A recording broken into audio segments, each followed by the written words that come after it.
ओबीसींचे आरक्षण वाचवायचे असेल तर ओबीसीतून मराठा आरक्षण नको.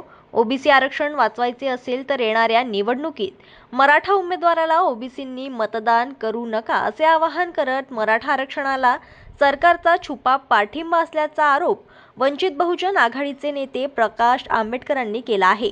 ते येथील आरक्षण बचाव यात्रेनिमित्त मूर्तिजापूर येथे राधामंगलम येथे पार पडल्या सभेत बोलत होते. काय नाही, मी असं एक मांडलंय की मराठा समाजाचं संरक्षण करण्यासाठी एकनाथ शिंदे आहेत, शरद पवार आहेत, अजित पवार आहेत, उद्धव ठाकरे आहेत आणि भारतीय जनता पक्षाचे देवेंद्र फडणवीस आहेत.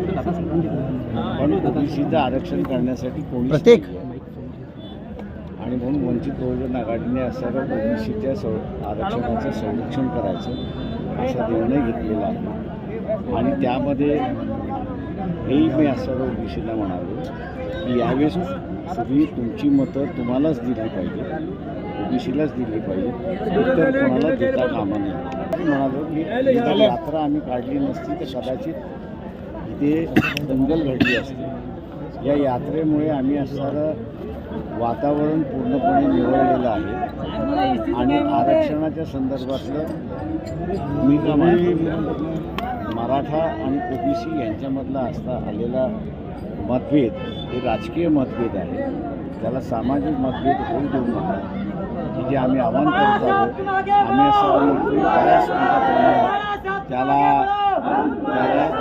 यश आले असं.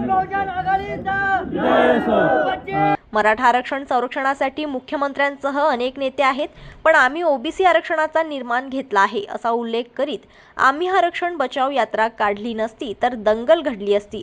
ही यात्रा काढल्याने पूर्ण वातावरण निवळले आहे. आरक्षण यात्रा काढण्याबाबत ते पुढे म्हणाले की जर शासनाने ठरवले असते, ओबीसी वगळून वेगळे आरक्षण देण्याचे ठरवले असते तर आम्ही ही भूमिका घेतली नसती अशी स्पष्टोक्ती त्यांनी यावेळी केली. जनमत लाईव्ह न्यूजसाठी अकोलामधून संजय उमक यांची रिपोर्ट.